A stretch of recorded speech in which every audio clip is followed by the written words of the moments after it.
Kushdo që e lën një mëkat, kushdo që e lën një gjuna, kushdo që e lën një pozitë që e hidhëron dhe e zemron Allahun e lartësuar, kushdo që e lën një lidhje e cila është ndaluar për hatër të Allahut Azza wa Jall, Allahu Tebareke wa Taala do t'ja zëvendësoj atij me diçka e cila është edhe më e mirë. Të dashur vëllezër besimtar, me lenin Allahut Subhanahu wa Taala, edhe në këtë khutbë të xumës së bekuar, do të vazhdojmë me atë rregullin profetik në marrëdhënien tonë me Allahun Azza wa Jall, që hadithin e ka transmetuar Imam Ahmedi në musnedin e tij, se pejgamberi alayhi salam ka thënë: "Innaka lan tad'a shay'an lillah illa baddalaka Allahu bihi ma huwa khairun laka minhu." Se ti nuk lën ndonjë gjë për hir të Allahut të lartësuar, vetëm se Allahu Tebareke wa Taala këtë gjë do ta zëvendësoj në diçka e cila është më e mirë. Po vëllezër besimtar, kushdo që e lën një mëkat, kushdo që e lën një gjuna, kushdo që e lën një pozitë që e hidhëron dhe e zemron Allahun e lartësuar, kushdo që e lën një pasuri të palehtëshme, kushdo që e lën një lidhje e cila është ndaluar për hatër të Allahut Azza wa Jall, Allahu Tebareke wa Taala do t'ja zëvendësoj atij me diçka e cila është edhe më e mirë. Ky hadith është një rregull profetike që neve na i mëson sinqeritetin me Allahun Azza wa Jall. Neve na i mëson besimin në premtimin e Allahut Tebareke wa Taala, si dhe sabrin dhe durimin të cilën ne du të me pas në momentet e fatkeqësive dhe të sprovave. Ky është profeti Jusufi alayhi salam, një profet i madh i të madhit Allah Tebareke wa Taala.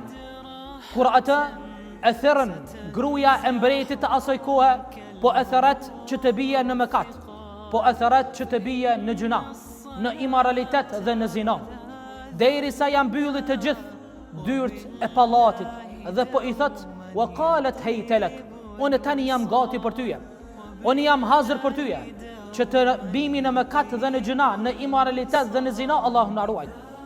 Cila ishte përgjigja e Jusufit alayhi salam? Qala ma'adha Allah, innahu rabbi ahsana mathway, innahu la yuflihu adh-dhalimun. Jusufi alayhi salam po thot: Allahu na ruaj. Allahu është ai i cili është kujdesur për mua, dhe më të vërtet Allahu nuk i shpëton keqbërësit. Të dashur vëllezër, si shkak që Jusufi alayhi salam nuk pranoi që të bien në mëkat dhe në gjuna, ata e kërcënuan, gruaja e mbretit dhe të gjithë të tjerët e kërcënuan në burg. Cila ishte përgjigja e Jusufit alayhi salam? Tha: "Qala rabbi as-sijnu ahabbu ilayya mimma yad'unani ilayhi." O Zot, për mua burgu është më i dashur dhe më i hajrit për ata që ata po më therasin në një punë dhe në një vepër të shëmtuar, në imoralitet dhe në zina. Kështu të dashur vëllezër, Jusufi alayhi salam qëndroi për një kohë të gjatë të burg.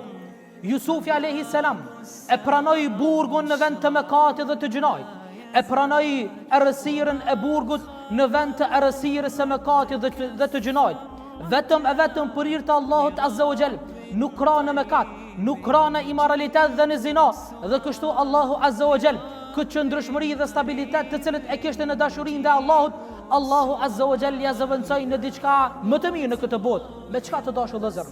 Allahu e ngriti në pozitë, Allahu i dha pozitë të madhe derisa e bëri ministër, ndërsa në botën tjetër me xhenetin e Allahut Azza wa Jall.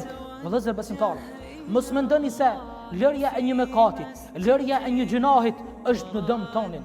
Mos mendoni se lërja e një pasurisë e cila është e palehtëshme, lërja e një lidhje të ndaluar, apo një pozitë, një punë në të cilën e hidhron dhe e zemron Allahun Azza wa Jall, mos mendo asnjëherë se është në humbje dhe në dëm për ty. Jo vëllezër besimtar, përkundrazim, këto fillojnë dhuratat hynore që Allahu krijuesi i gjithësisë, Allahu Tebareke wa Taala ty të jep. Sepse vetët tona, nefsët tona, shpirtët tona, zemrat tona shpeshherë janë të lidhura me gjëra të cilat e hidhrojnë dhe e zemrojnë Allahun Tebareke wa Taala. Si për shembull, në ofrohen ndonjëherë një punë, ndonjë pozitë që në atë punë ka një pagë të majme dhe të madhe, ku njeriu joshët prej kësaj page. Mirë po, në atë punë, në atë pozitë, ti kemi u bë par drejtësi të tjerëve. Në moment që ti bën pa drejtësi të tjerëve, Të dashur vëllezër besimtar, Islami a thërret në drejtësi apo pa drejtësi? Padyshim se Islami thërret në drejtësi. E nëse ti e lën këtë punë për hir të Allahut, Allahu do ta zëvendësojë në diçka më të mirë, siç ishte rasti me Jusufin alayhis salam dhe shumë persona të tjerë. Ose nëse tyje të ofrohet një lidhje e cila është ndaluar, një lidhje që ty të josh, mirë pa ajo është ndaluar për ty. Nëse ti e lën për hir të Allahut, Allahu azza wa jall do ta zëvendësojë me diçka më të mirë në këtë botë, mirë po edhe në botën tjetër. Thot Allahu në Kur'an: "Wa man yattaqillaha yaj'al lahu makhraja wa yarzuquhu min haythu la yahtasib." Ai i cili ka dru Allahut, ai i cili ka frikë Allahut, Allahu do t'ja hap rrugë atij ka se prat ai. Wa yarzuquhu min haythu la yahtasib. Dhe do ta furnizoj atë me mirësi dhe me furnizim dhe me rizq ka nuk e prat ai.